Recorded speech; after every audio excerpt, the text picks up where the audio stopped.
Hujambo na karibu mtazamaji wa The World News. Katika kipindi hiki cha ulimwengu wa siasa bado uko nami Adamu Hussein.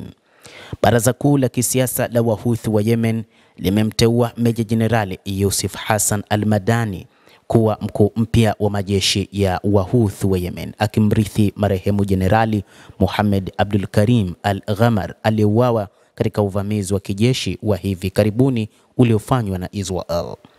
Uteuzi huo unahakikisha uendelevu ndani ya uongozi wenye silaha wa Yemen, huku vikosi vya nchi hiyo vikiendeleza mapambano dhidi ya muungano unaoongozwa na Saudi Arabia na kuthibitisha dhamira yao ya kukomboa maeneo yote yanayokaliwa na kwa mabavu ikiwemo Al-Quds. Jenerali Al-Ghamar, mmoja wa makamanda waandamizi na wenye uzoefu mkubwa wa Yemen, alijulikana kwa nafasi yake muhimu katika mkakati wa ulinzi wa nchi hiyo na uongozi wake katika kukabiliana na uvamizi wa kigeni.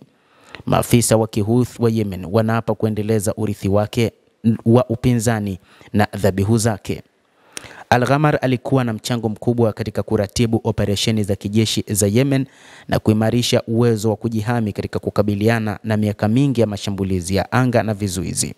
Maafisa wa Kihuthi wameelezea mauaji yake kama hasara kwa taifa, lakini ushindi kwa uhuru wa upinzani.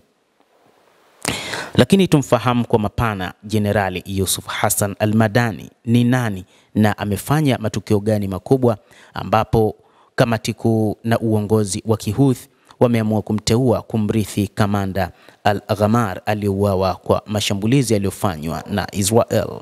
Yusuf Hassan Ismail Al-Madani, ambaye anachukuliwa kuwa mmoja wa washirika wa karibu wa kiongozi wa Wahuthi Abdul Malik Al-Houthi, ni moja kati ya makamanda wanaotegemewa sana katika jeshi la Wahuthi.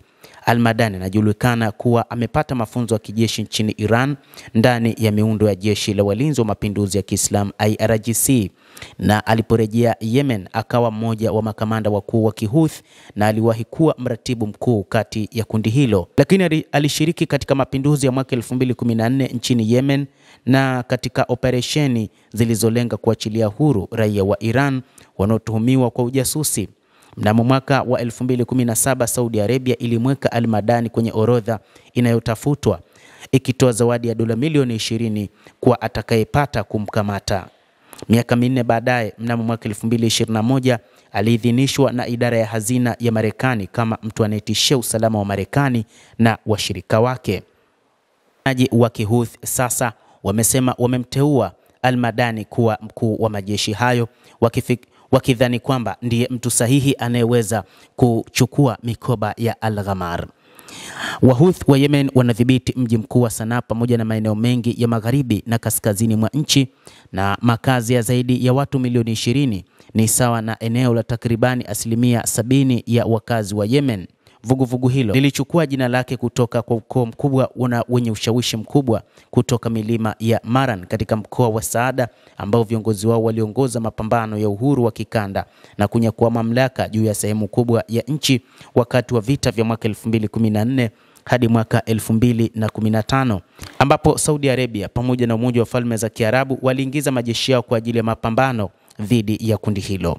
Lakini sasa uteuzi wa Al-Madani unakuja muda mfupi baada ya shambulio la anga la Israel nchini Yemen baada ya kuuawa kwa Ahmed Ghaleb Al-Rawahi, mkuu wa serikali ya Wahuthi, na mashambulizi yaliyotokea wakati wa mkutano wa viongozi waliokusanyika kusikiliza hotuba ya kiongozi wa Ansarullah, ambapo washirika kadhaa wakiwemo waziri mkuu lakini na baadhi ya makamanda pamoja na kamanda mkuu waliuawa kutokana na mashambulizi hayo. Endelea kutufuatilia mtazamaji, na usisahau kulike, kucomment, kadhalika na kusubscribe channel yetu hii ili uwe wa kwanza kupata habari hizi kwa mapana kupitia hapa The World News. Mimi ni Adam Hussein, endelea kuwa nasi wakati wote.